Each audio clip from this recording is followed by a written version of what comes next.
Hello दोस्तों, मेरा नाम है विकास सिंह और आज का क्लास है शारीरिक। तो देखिए शारीरिक में एक्सरसाइज 4.1 चल रहा है और 4.1 में क्वेश्चन नंबर 5 तक हम लोग पिछले दिनों में सॉल्व कर चुके हैं और आज सॉल्व होगा 6 नंबर। तो देखिए जो 6 नंबर क्वेश्चन है वो आपके स्क्रीन पे दिख रहा है और आप वहां से नोट डाउन कर लीजिए और जो क्वेश्चन में इम्पोर्टेंट है वो आपके सामने लिख दूंगा, आप वहां से नोट डाउन कर लीजिएगा। देखिए दोस्तों, हम आपसे ये बता दें, शारीरिक चैप्टर है और आयु ये बहुत ही इम्पोर्टेंट है और अच्छे अंक से पेपर में पूछा जाता है। तो देखिए हम लोग की एक्सरसाइज जो 4.2 है वो नहीं पढ़ेंगे। क्यों? क्योंकि सिलेबस से हटा दिया गया है। यदि आप इच्छुक हैं पढ़ने में तो आप कमेंट करके बता दीजिए और जो पीछे का सवाल है 5 तक वो आपके डिस्क्रिप्शन में लिंक दे दिया जाएगा, आप वहां से पढ़ लीजिएगा। यदि आप आरबीयू भी पढ़ना चाहते हैं तो उसका प्ले लिस्ट बना दिया हूँ पूरा चैप्टर का, तो आप प्ले लिस्ट में जाके पूरे चैप्टर को आरबीयू को पढ़ सकते हैं। तो अब हम लोग चलते हैं क्वेश्चन नंबर 6 पे।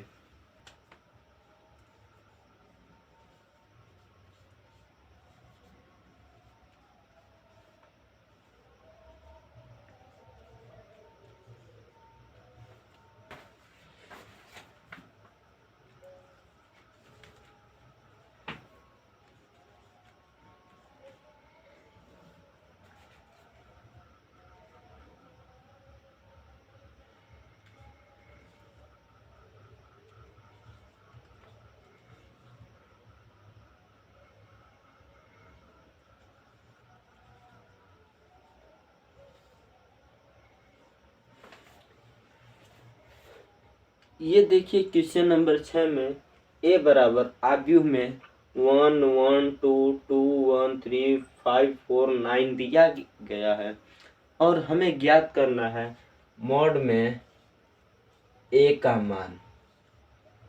तो आप लोगों को पता होगा कि हम लोग को ए का मान कैसे ज्ञात करना है, और नहीं पता है तो आप मेरे साथ अंत तक बने रहिए, आपको पता चल जाएगा। हम लोग को मॉड में ए निकालना है, मॉड में ए निकालना है तो कैसे निकलेगा?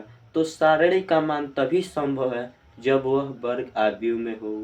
तो वर्ग आव्यूह में ये निश्चित नहीं है कि वह 2 गुणे 2 या 1 गुणे 1 का मतलब 1 गुणे 1 का मतलब है कि 1 कोटि का, 2 गुणे 2 का मतलब है 2 कोटि का। तो ये निश्चित नहीं है कि 1 कोटि का हो या 2 कोटि का या 3 कोटि का, लेकिन वह वर्ग आव्यूह में होना चाहिए। तो देखिए यहाँ पे वर्ग आव्यूह में है तो हम लोगों का तो ए का मॉड में ए का मान हो जाएगा 1 1 2 2 1 3 5 4 9। तो देखिए बस यहाँ पे चिन्हों का परिवर्तन किया जाता है। आव्यूह में है तो मॉड में हो जाएगा, शारीरिक में हो जाएगा और ज्यों का त्यों लिख देंगे। तो देखिए अब मॉड में ए का मान कैसे निकालेंगे? तो आप लोगों को ए का मान निकालने के लिए, मॉड में ए का मान निकालने के लिए 6 तरीका बताया गया है। पहला ये हुआ R1 विधि से, दूसरा R2 विधि से और तीसरा R3 विधि से। पांचवा हो गया C1 विधि से, चौथा हो गया C1 विधि से, पांचवा हो गया C2 विधि से, छठवां हो गया C3 से। तो आप इन 6 विधि में से किसी एक भी विधि से निकाल सकते हैं, आपको जो आसान लगता हो उस विधि से निकाल सकते हैं। तो हम लोग R1 विधि से निकालेंगे, हमें तो R1 विधि से ही कम समय और आसान दिख रहा है।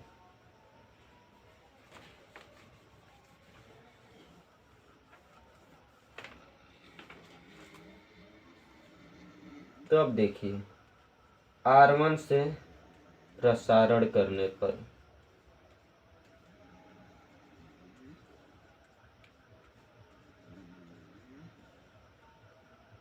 तो मॉड में a बराबर, अब देखिए हम लोग सबसे पहले 1 को लेंगे क्योंकि R1 विधि से प्रसारण कर रहे हैं, तो 1 हो गया।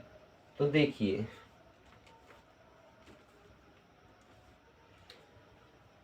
जो अंक लेते हैं उसकी पंक्ति और स्तंभ कैंसिल हो जाती है, उसको नहीं लिखते हैं। तो यहाँ पे देखिए ये वाला पंक्ति और ये वाला स्तंभ को हम लोग नहीं लिखेंगे, तो हम लोग को लिखना है 1 3 4 9। तो 1 हो गया, 3 हो गया, 4 हो गया, 9 हो गया। अब यहाँ पे लगेगा माइनस। तो देख लीजिए चिन्हों का यूज कैसे करते हैं। तो plus minus plus, minus plus minus, plus minus plus.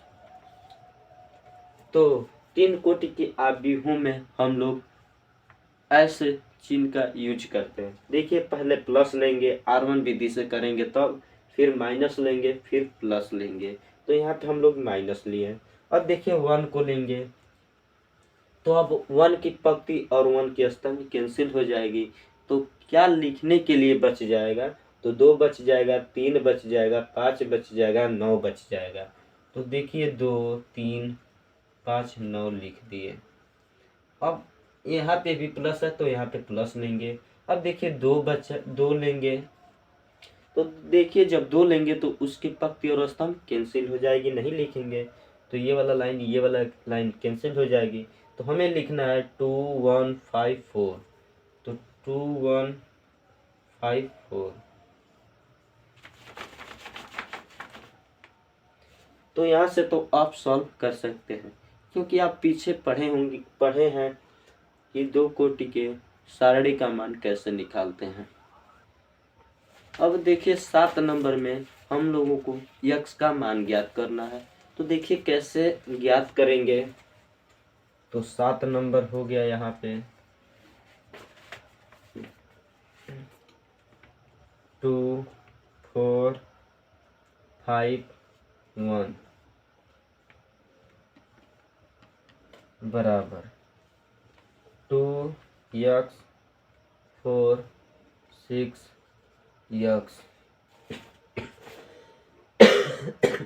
ये 7वां का पहला नंबर है। तो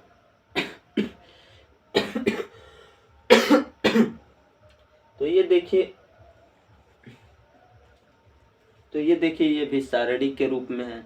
तो जैसे पीछे करते आ रहे हैं वैसे भी इसे भी सॉल्व करेंगे। तो अब देखिए 2 का तिर्यक गुणा करेंगे 1 में तो 2 हो जाएगा माइनस। अब 4 का 5 में गुणा करेंगे तो 20 हो जाएगा, बराबर कर देंगे। 2 यक्स का यक्स में गुणा होगा तो 2 यक्स स्क्वायर हो जाएगा, माइनस कर देंगे। जब 4 का 6 में गुणा होगा तो 24 हो जाएगा। तो अब देखिए अचर पद को एक तरफ और चर पद को एक तरफ कर लेंगे, यानी यक्स स्क्वायर को एक तरफ और जो जिसमें यक्स नहीं है उसको एक तरफ कर लेंगे।